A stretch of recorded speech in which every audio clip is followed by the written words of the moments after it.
আল্লাহ রাসূল সাল্লাল্লাহু আলাইহি ওয়াসাল্লাম বলেছেন, সূরাতুল ইখলাস, সূরাতুল ফালাক, সূরাতুন নাস, এই তিনটা পড়ে ফিস সাবাহি ওয়াল মাসা, সকাল সন্ধ্যা, ওয়া ইনদামা ইয়াযহাব ইলা ফিরাশি, আর যখন বিছানায় তিনি ঘুমাতে যেতেন এই তিন কুল পড়ে আল্লাহ রাসূল সাল্লাল্লাহু আলাইহি ওয়াসাল্লাম হাতে ফু দিতেন।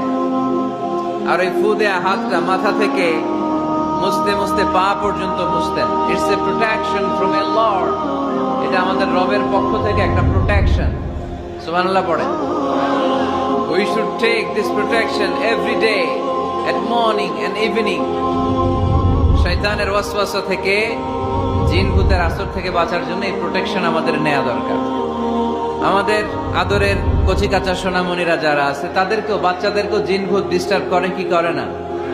করে। আমরা তাদেরকেও এগুলো শিখাই দিব। এগুলোকে বলে আর রুকিয়া আল ইসলামিয়া, ইসলামী রুকিয়া।